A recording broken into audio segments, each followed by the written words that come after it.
Assalamualaikum warahmatullahi wabarakatuh. Apa kabarnya anak-anak? Semoga kita semua selalu dalam lindungan Allah Subhanahu wa Ta'ala. Jumpa lagi dengan saya, Kiki Rizky Amalia, salah satu guru dari SMA Negeri 1 Nunukan Selatan.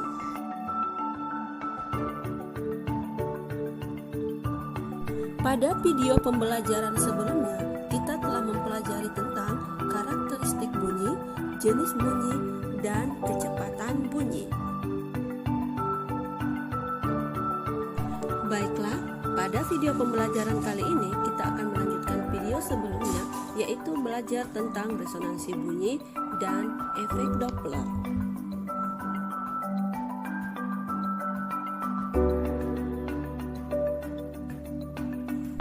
Baiklah sahabat fisika, ayo kita mulai belajar.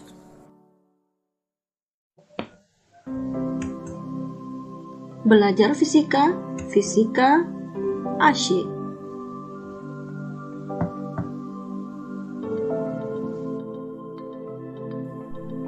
Tujuan pembelajaran yang akan kita capai pada video kali ini ada 6. Yang pertama, siswa dapat menjelaskan tentang dawai.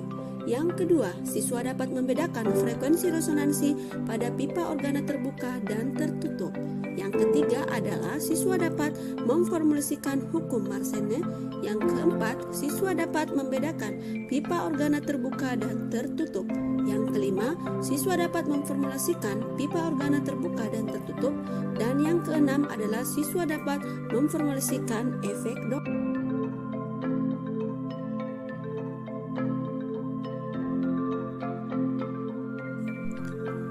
Materi yang pertama yaitu resonansi bunyi. Pernahkah Anda memperhatikan jika sebuah mobil truk di depan rumah kalian lewat, Anda akan merasakan lantai dan kaca rumah berasa bergetar. Mengapa peristiwa ini bisa terjadi? Untuk mengetahuinya, marilah simak ulasan yang ada di bawah ini. Resonansi bunyi adalah peristiwa ikut bergetarnya suatu sistem fisis yang diakibatkan oleh sistem fisis lain yang bergetar dengan frekuensi tertentu. Contohnya adalah pada saat mobil lewat tadi itu berarti mobil itu bergetar. Maka lantai dan kaca rumah ikut bergetar. Itu adalah salah satu contoh resonansi bunyi. Resonansi sangat bermanfaat dalam kehidupan sehari-hari. Misalnya, pada resonansi bunyi pada kolom udara bisa dimanfaatkan untuk menghasilkan bunyi.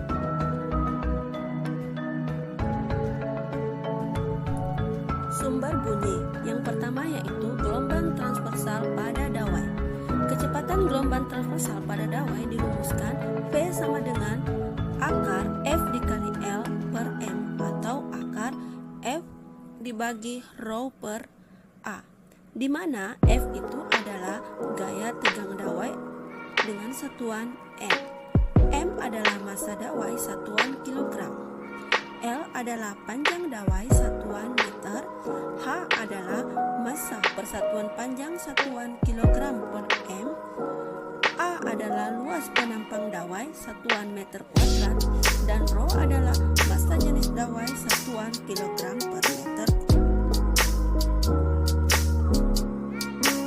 Sumber bunyi yang kedua yaitu adalah pipa organa. Pipa organa terbagi atas dua, yaitu pipa organa terbuka dan pipa organa tertutup. Pipa organa tertutup dirumuskan panjang L sama dengan 2N tambah 1 per 4 dikali dengan panjang gelombang. Sedangkan frekuensi ke N sama dengan N T dibagi 4 kali L, di mana N adalah 1, 3, 5, dan Baiklah anak-anak, perhatikan contoh soal berikut ini. Seutas dawai panjang 0,8 meter. Jika tegangan dawai diukur sedemikian sehingga kecepatan gelombangnya 200 meter per sekon, frekuensi nada dasarnya adalah A. 125 Hz, B. 130 Hz, C. 145 Hz, D. 160 Hz, dan E. 40 Hz. Pembahasan.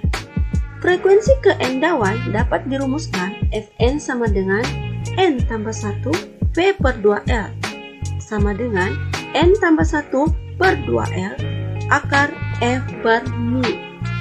Frekuensi nada dasar berarti N sama dengan 0. F ke N sama dengan N tambah 1 P per 2L sama dengan 0 tambah 1 200 per 2 dikali dengan 0,8 sama dengan 125 Hz. Jadi, frekuensi nada dasar dawet tersebut adalah 125 Hz. Contoh soal yang kedua. Pada percobaan Melde diperoleh gelombang seperti tampak pada gambar berikut. Jika panjang tali yang digunakan adalah 1,5 meter, maka panjang gelombang tali tersebut adalah A. 0,6 meter, B. 0,8 meter, C. 1,5 meter, D. 2,5 meter, dan E. 3,8 meter. Dari gambar, jika diperhatikan terdapat 2,5 gelombang, maka panjang gelombangnya adalah lambda sama dengan 1,5 dibagi dengan 2,5 sama dengan 0,6 meter. Maka panjang gelombang pada tali tersebut adalah 0,6 meter.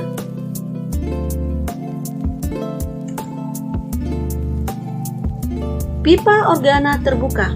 Pipa organa terbuka dirumuskan L sama dengan N ditambah 1 dibagi 2 dikali dengan panjang gelombang, dan frekuensi nada dasarnya sama dengan N P dibagi 2 per L, di mana N adalah 1, 2, 3, dan seterusnya. Selanjutnya adalah efek Doppler.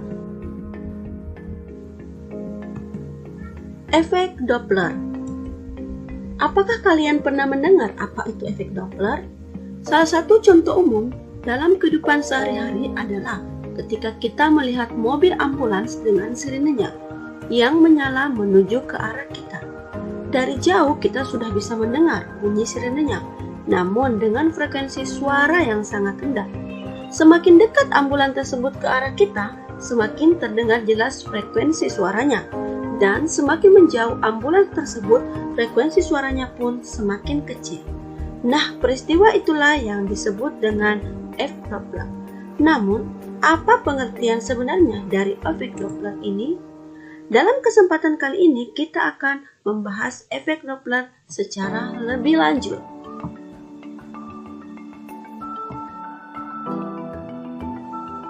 Pengertian efek Doppler. Efek Doppler adalah perubahan sebuah frekuensi atau panjang gelombang dari suatu gelombang terhadap seorang penerima yang sedang bergerak relatif terhadap sumber gelombang tersebut. Seorang ilmuwan asal Austria yang pertama kalilah yang menemukan penjelasan mengenai peristiwa ini, yaitu Christian Doppler.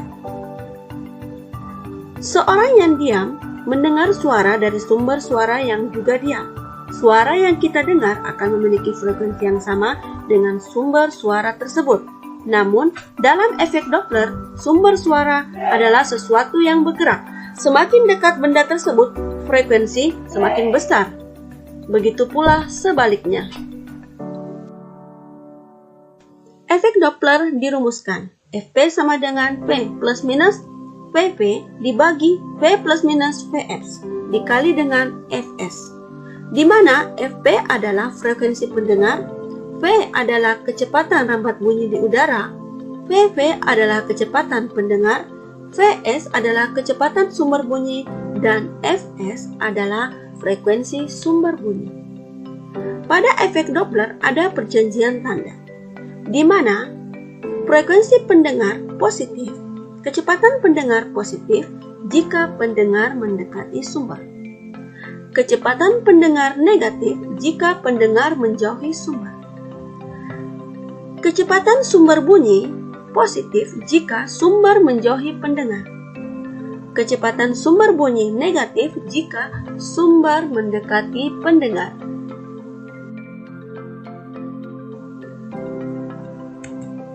Perhatikan contoh soal berikut tentang efek Doppler. Dari pernyataan berikut, yang pertama, Pendengar mendekati sumber yang diam.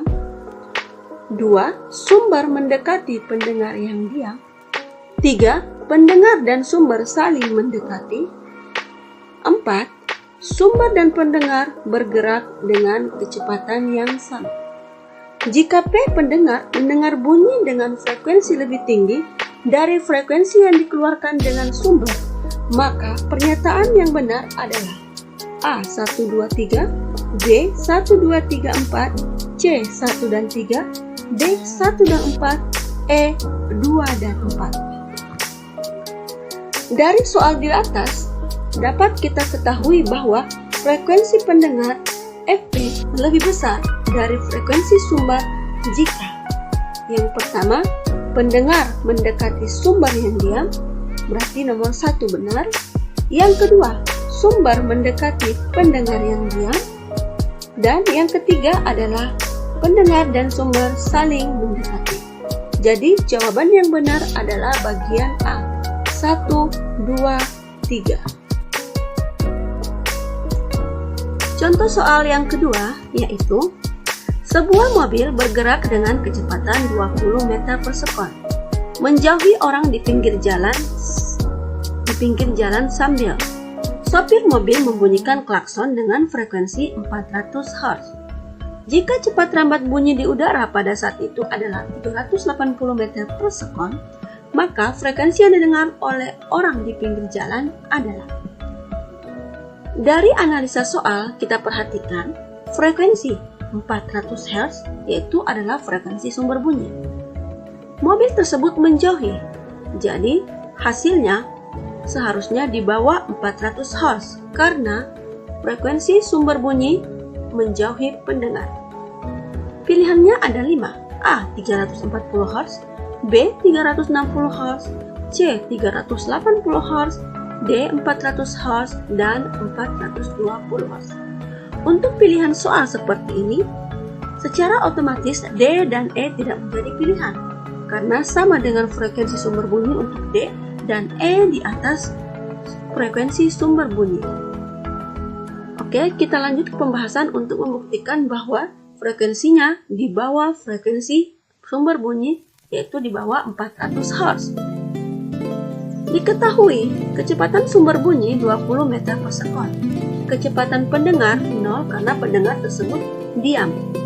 Kecepatan udara 380 meter per sekon dan frekuensi sumber bunyi adalah 400 Hz. Maka frekuensi bunyi yang didengar oleh pendengar di pinggir jalan adalah Fp sama dengan V plus minus Vp dibagi V plus minus Vs dikali Fs. V dibagi V ditambah Fs dikali Fs, di mana Vv sama dengan 0 karena pendengar diam. Maka F sama dengan 380 per 380 ditambah 20 dikali 400. Maka 380 dikali 400 dibagi 400 sama dengan 380 Hz dan Ps untuk pendengar. Berarti jawabannya adalah C, 380 Hz yang artinya di bawah frekuensi sumber bunyi yaitu 400 Hz. Pemanfaatan efek Doppler. Pemanfaatan efek Doppler yang pertama itu pada radar. Efek Doppler dimanfaatkan di berbagai jenis radar untuk mengukur kecepatan objek yang diamati. Dengan mengukur perubahan frekuensi yang diterima, maka kita dapat mengukur kecepatan objek tersebut. Efek Doppler juga dimanfaatkan dalam kesehatan. Salah satu bentuk pemanfaatan efek ini adalah dengan ekokardiogram, yaitu sebuah perangkat kesehatan yang menggunakan fenomena efek Doppler dalam mengukur kecepatan dari aliran darah dan karakteristik jaringan tisu secara akurat. Alat ini juga memiliki kemampuan menghasilkan gambar jantung dan aliran-aliran darah dengan menggunakan suara ultrasonik Doppler 2 dimensi dan 3 dimensi.